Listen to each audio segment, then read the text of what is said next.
Hello again. Welcome to part 2 of episode 2 of Mann's Cans. Amongst all the excitement and sheer enthusiasm of my video review, I forgot to review the HifiMan HE-560. I've come down with a cold in the last couple days, so I sound different, but I will review these on a slideshow. I'll try to be brief. So HifiMan is known to make really high-end and expensive headphones. The 560 is one of the, well, it's the beginning of the top of the line brand for them. When they first came out, they retailed at $900, but now you can get them for about $400. For a planar magnetic open back, they are quite light. The headband itself is rather, well, it's pretty tight headband. Actually, the headband design and the ear pads themselves, they remind me a lot of the HD58X that I've reviewed earlier by Sennheiser. It feels a little bit more sturdy though than the design of the 58X. Also, the pads are a little more soft and comfortable. Very nice pads. Overall, the sound signature is quite neutral, which isn't a drawback. But what I will say is that the quality control on these is very unimpressive for a $900 set of headphones. For $400, I would recommend these. They actually sound pretty good. My main complaint though is, for example, the headphone jack sections have rather shoddy workmanship. You'll see some nicks and scratches where the input jack is for the audio cords. I find that not a good element to quality control. But even worse is the workmanship on the wooden lining of the speaker pads. I am not impressed by how unevenly cut the wood is, and it's as if maybe the pieces, the ear cup sections were cut with a saw that had a dull blade, because you'll see excessive nicks and scratches. And right out of the box, I was just kind of going, this is not really at the level of quality I'd expect for $900. But for $400, it's within expectations, I guess. I was just a little bit disappointed. But once again, I don't really use these very much, simply because I have other headphones that are just as good. Sometimes, though, when I pick them up, I think, oh yeah, it'd be nice to give these a little bit of my time. But overall, they kind of just sit there and look pretty. All right, on to my next review. Okay, for those of you who have seen my previous episode, these will probably be familiar. Well, they should be. I did my unboxing video, my very first episode, on the ZMF limited edition Eikon headphones. These are dynamic driver closed back. The limited edition just means that the wood on this is coco polo, which is a very dense wood. And dense woods allow for, sound reverberates quicker and bounces off better. So it allows maybe for more crisp sound than a less dense wood. Like if you have basswood, I have a basswood guitar. Well, I did. The Joe Satriani Ibanez JS series, they use basswood. Some of them. He's changed it around a bit over the years. It allows for a milkier, more kind of a creamier tone. But this is very negligible for a lot of people. Again, it goes to how much have you listened to things to come to recognize it. Have you done A-B comparisons before? It's all up in the air. I intend to review these soon. I let them break in for 8 days. This is day 10 now, but I've been so busy doing other things that I haven't had a chance to sit down with them for several hours to come to a conclusion. They sound nice though. I like them, but I use them on some of the cheaper stuff that I have. It's unfair to make any definitive decision on my overall thoughts. And these are huge. I mean, look at these things. It's like almost as big as my huge fat head. And I have a huge head. Just this one. But yeah, you put these on, you're going to make a statement, right? Oh my gosh, what? I mean, it's just ridiculous. But they're comfortable. They are a little heavy probably for a lot of people, but you put them on, you might not notice so much unless you're maybe 93 pounds and 4'6" or something. So these are really good headphones. I think. We'll find out.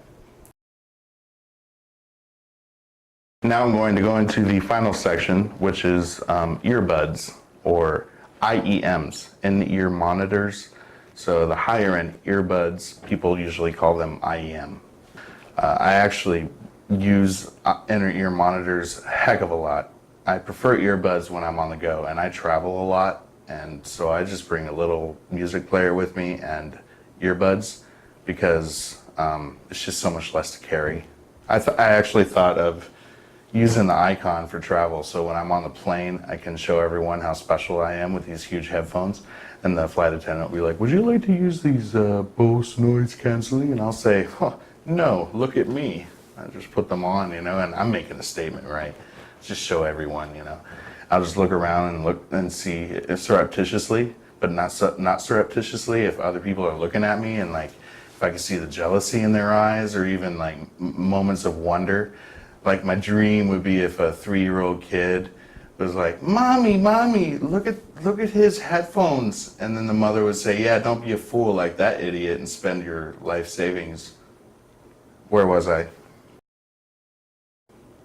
Okay, so first one is I'll talk about the Westone 4R. These are discontinued as well. I purchased them many years ago.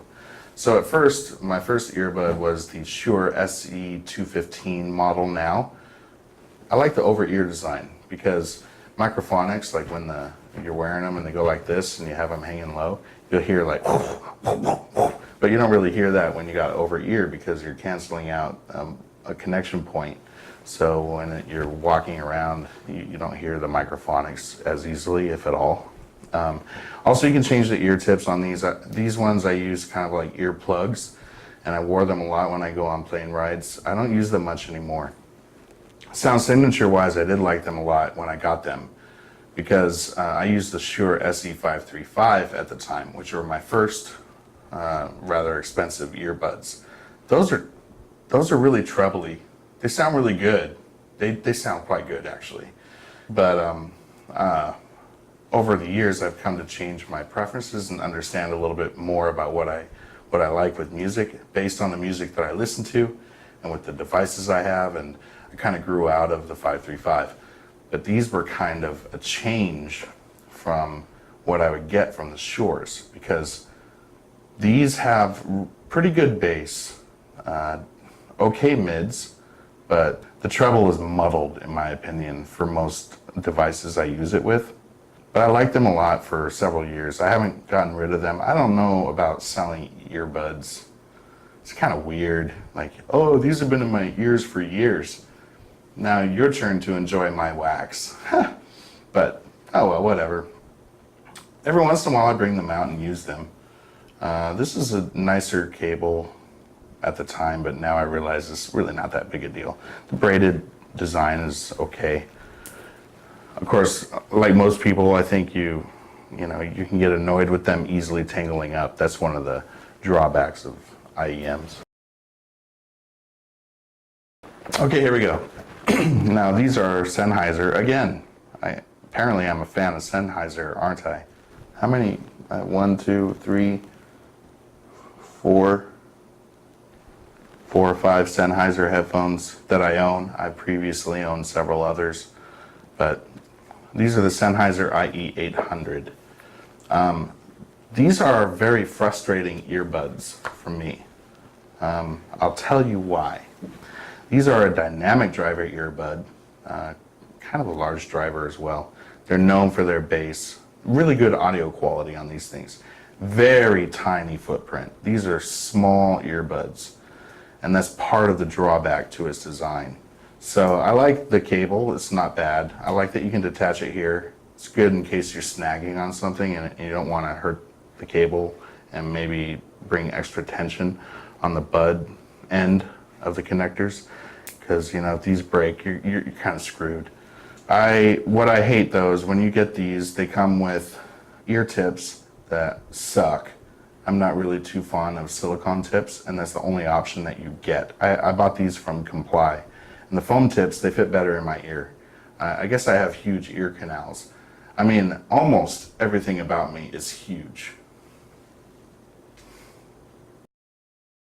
I do like these tips. They actually fall off though. They don't fit perfectly, but I'd rather sacrifice that versus putting the tips in and having them fall out, or they lose their seal within a minute or two and then I have crappy sound.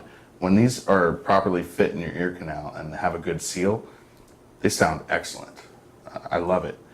But I prefer the over-ear design. Microphonics is a big deal with these. So there's a big issue. First of all, they're small. So I can fit them in my ear, but being so small, it's hard to kind of get a comfortable position on them. And then they start to droop and angle outward rather quickly, meaning that I lose the seal. If it was an over-ear design, then they would stay in place a lot better. They wouldn't move from their spot. It would also remove the microphonics. Unfortunately, the split, the Y split on these is not long enough to allow most people to use it over ear. And if they had extended the split to allow the option to go over ear or a normal low hang design, I would have a lot less complaints. But because it's so small and I can't get a good seal, and I had to buy my own tips on top of the high price of this product, and I cannot use them for over ear, I get really ticked off and I get tired of these because I only use them for 10, 15 minutes and then I have to reposition them and reseal them. And so I'm actually quite disappointed with these earbuds. They have the potential to be something amazing, but alas, by poor design choices, I cannot really say that these are worth it. But I think most people don't have the complaints that I have. So I'd recommend having a way to try these out to see if you have the same issues that I have. And if you don't, these are really good. These are the Vega, Campfire Audio Vega. They're known to be bass hounds, and actually these sound quite good as well. I've used these for maybe 1,000 hours total. I've had to replace the ear tips because I wore out the other ear tips. But overall, I'm not sure if it's totally something I want. If you want to give the wow factor to people and say, yeah, you can get, some good bass, you can get good sound from earbuds, then I put this in and play something thumpy, and it gets people's attention. And a lot of people love bass, especially those who don't discern audio so much. That's why Beats by Dre sells so much. I'm not going to thump down and beat down beats. It's not really my point. But what I mean is, like, bass is what grabs a person's attention, right? But it's not always the best thing. Like, if you have bass that is floppy and loose, it's like, and then it starts bleeding into the mids, and then you have highs that are unbalanced and all that. It drives me nuts. I like something that has a bit of balance, but a bit of a flavor to its own, outside of pure neutral tone. It's great to have neutral as a monitor when you're mixing audio, but in terms of funness, it's kind of lacking. I like things with a little bit of personality. These definitely have personality in the bass. They sound really good, but I don't use them nearly as much as the other Campfire Audio earbuds that I have, which are the Campfire Audio Andromeda. These are awesome. These are probably it sounds funny, but they're probably one of my favorite headphones that I've ever used. Like, the moment I put these in, it was like, oh man, like, these have a really wide soundstage for earbuds. Unbelievable. It's like I'm listening to headphones a lot of the time. The clarity and the precision of everything on these. I love its balance. It has okay bass. I mean, it's not gonna blow you out of your seat. These are balanced armature, which aren't known for being as bassy, as dynamic. But the crispiness and the clean sound that comes from these is amazing. I put them on and I just went, oh my gosh, wow, I'm home. And I've been using them for over 2 years, almost every single day.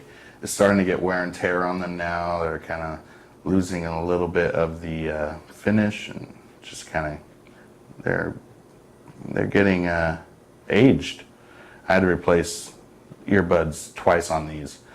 I almost use them every day, but these things are amazing.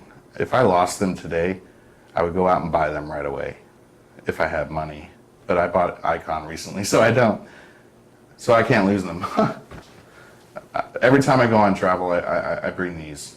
Well, 8 out of 10 times. Sometimes I bring the Vega, just for a little switching it up. But then if I go a week without using these, or if I use the Vega for a week, the moment I put the Andromeda back in my ears and I play something, I go, oh wow. It's like rediscovering it all over again. Oh man, the highs are so nice on this. It's like putting my ears into a cool spring, like that tingly, crystalline clarity is sex, if I knew what that was. It has to be something like this, right? No, but I really love the Andromeda. I would love to try other Campfire audio devices. The problem is I don't have the opportunity to go to shows or exhibitions. Honestly, I think the Andromeda is just one of the best fits for my audio preferences. I do think that I could get rid of about half of my headphone collection if people would be willing to purchase them. And I'm not gonna rip them off or anything. If I find somebody who really wants to use something, I'm willing to, offer a good price. I prefer things to be appreciated versus just taken and not used. So an example of that is the AudioQuest NightHawk. I had a pair of those. I got them when they were on a really good deal. But the problem is it just didn't quite fit with my preferences. I have a really long review that I did on Amazon about them because I first did it and I just talked about how, man, male vocals are amazing, but then you get to the soprano range, it just doesn't sound right. And then piano percussion is kind of rounded off too much and things aren't pushing forward when they should. The bass is really good. Electric guitar sounds amazing. And then I listen to standing bass on a jazz track. It's just like, it's a mumble mess and I can't discern what's happening from one thing to another. But sometimes I would be totally in love. Like they work perfect with 90s music like Pearl Jam 10 or Stone Temple Pilots. And I was just, oh my gosh, these sound great. And then I'd listen to something else and I'd hate them.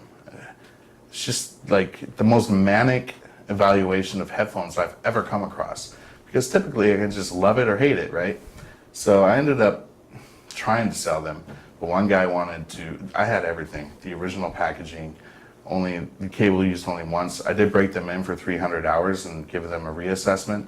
Just, once again, it's just not really my preference. There are really good things about them. And for the price, if you like them, then you're getting one of the best headphones. But I recommend try it before you buy it. On a final note though, when I got the shit Yggdrasil DAC and I plugged it into the V281, it's an amplifier. They really actually came into their own a lot more. They sounded a lot better, but they didn't provide anything that I couldn't get from other headphones that I already have. But if I had maybe 2 or 3 sets of headphones, I might have actually kept the NightHawks. They have their strong points, especially when played through something that complements its strengths. But with all that, I couldn't sell them. Somebody tried to rip me off on them. So I just gave them to somebody who never had good headphones before. And she appreciates it. She loves them. She is totally in love with them. And for me, I consider that a win-win because I have a product that I no longer own because I didn't appreciate it. It went to someone who did appreciate it. And I felt really good about that. By talking about these headphones a little bit, you'll have an idea of what I'm listening with, for one thing. You know what I'm listening with, headphone-wise. And the other element is that I was kind of hoping to introduce my methodology and my thought process behind evaluating music. I'm not going to say being an audio critic. I don't want to be a headphone critic. And again, I'm not sponsored. I bought all this stuff on my own. And I had to buy it in order to actually try it. So, and I've collected this stuff over like 10 years. It's not like I just go out and get it right now. I have to save up for a while before I can buy them.